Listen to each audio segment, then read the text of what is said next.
How can you react to Destiny and separately Hutch from Live and Learn saying people like you, Crystal, and Hassan need to be exiled from the Democratic Party?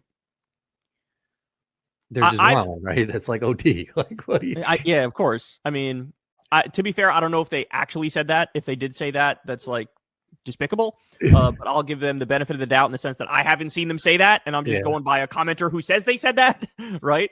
But yeah, I don't know, man. I feel like I've tried to make a point in this moment of going after the right as much as possible, because I do see a liberal and left-wing alliance that's sort of burgeoning, where everybody realizes that we face two problems that we're up against. Number one, the fascists, Trump and MAGA. Number two, the billionaires. And as long as you are generally on that track, you're my ally, right? You're my ally. Now, having said that, if you spend a lot of your time punching to your left, it's like you're sort of the useful idiot of the right. Like, you're doing their dirty work. You know what I'm saying? You're doing divide and conquer. You know what I'm saying? Yeah. And exactly. so, yeah. And so, yeah, just don't do that. Try to avoid that. You know what I'm saying? Like, that's bad. If you actually want to defeat the right, and if you actually care about fixing the problems we have, don't do that. Like, start attacking the right primarily, right? I'm not saying you can never disagree with anybody to your left. That's fine. Like, every now and then disagreement is fine. But everything needs to stay, you know, in context and perspective. And if you are exiling people like Hassan, me, and Crystal, I mean, I don't know what to tell you. I think if anything, should be praising you guys. And there's a better argument to exile the centrist than there is to exile the left. Yeah. You know what I'm saying? Because like, go after the Pacmans. We've tried the centrist thing 1,000 times over, and right now it's sort of really shown it to be the weakest of all the ways to fight back. Yeah. And so maybe, you know, you give left-wing stuff a chance. And then the other thing is, I don't know, I just find it hard to take criticism seriously from people who have been MIA on Gaza. Like, if you're not talking about one of the worst human rights atrocities in modern history. Destiny and this Hutch don't talk about that shit. Well, Destiny is flat out in favor of a lot of the stuff that's happened. And Hutch is just, I guess, largely, he just doesn't talk about it much, I guess.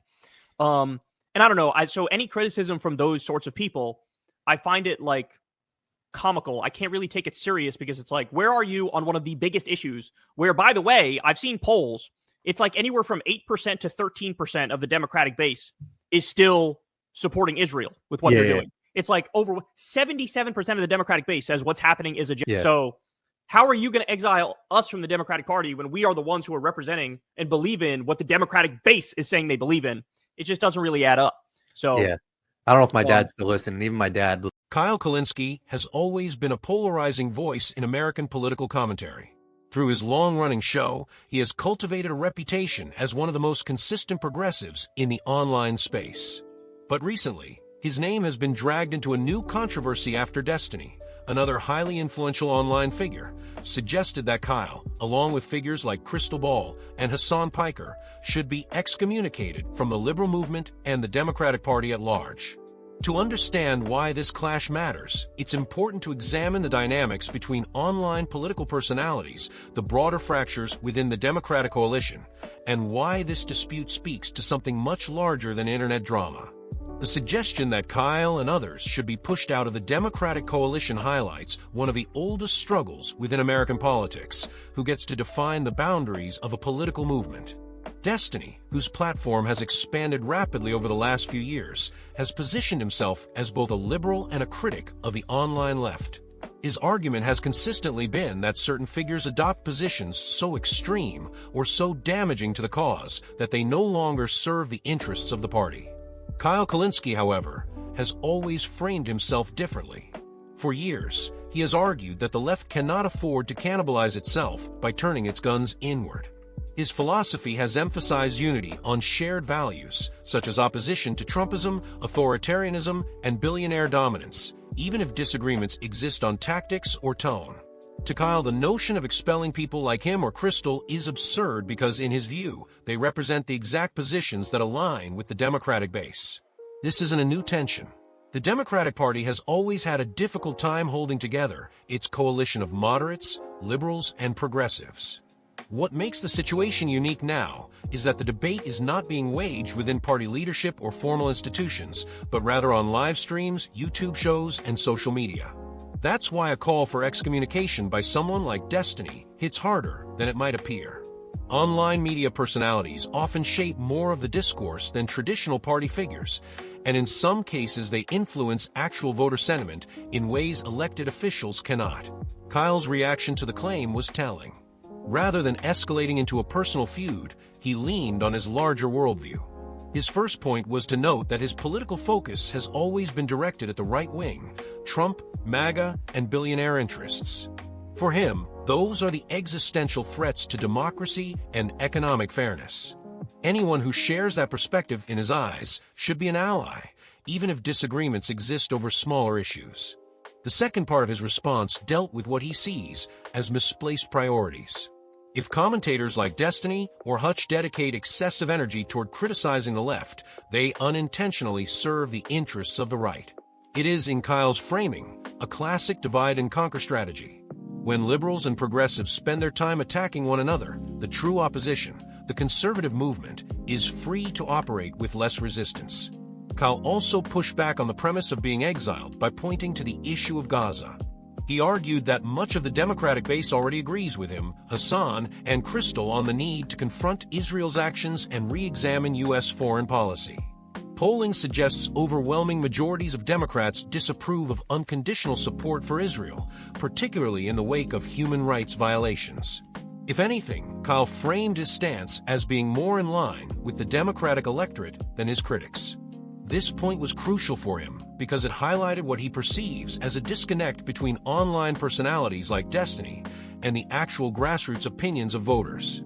At the center of this feud is not just a disagreement about personalities, but a deeper divide about strategy. Destiny's argument often revolves around pragmatism. He tends to believe that the Democratic Party can only maintain power by appealing to the broadest coalition possible, which means tempering extreme rhetoric and sidelining those who could alienate moderates. His criticisms of Kyle, Hassan, and Crystal often stem from the idea that their style of politics turns off swing voters and feeds into Republican narratives. Kyle, on the other hand, sees pragmatism as a trap.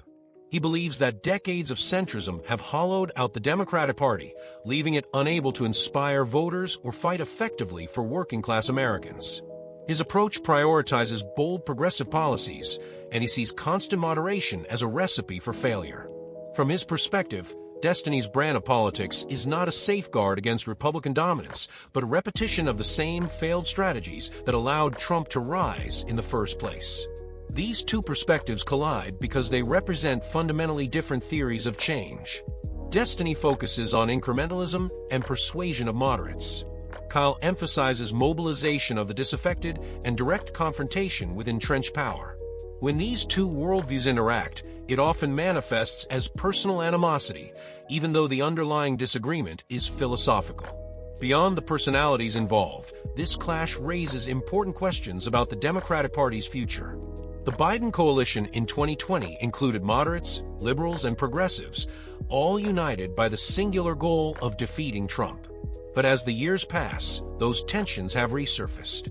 The party has to decide whether it will lean into its progressive base, attempt to win back disillusioned centrists, or try to balance both. Figures like Kyle argue that the future lies with bold progressive policies, especially given polling that shows younger voters overwhelmingly support positions like Medicare for all, student debt relief, and a ceasefire in Gaza. Figures like Destiny argue that the party cannot risk alienating suburban moderates, who often decide swing states. Both arguments contain truth, but they are ultimately incompatible in practice. The rise of online political media has made these debates far more visible. A decade ago, disputes like this might have been confined to think tanks or campaign staffers. Now they play out in real time in front of millions of viewers. That visibility raises the stakes. When Destiny calls for Kyle's excommunication, it isn't just an idle remark. It filters down to audiences who internalize those divisions. Similarly, when Kyle dismisses those critiques as irrelevant, it strengthens the narrative that pragmatists are out of touch with the base.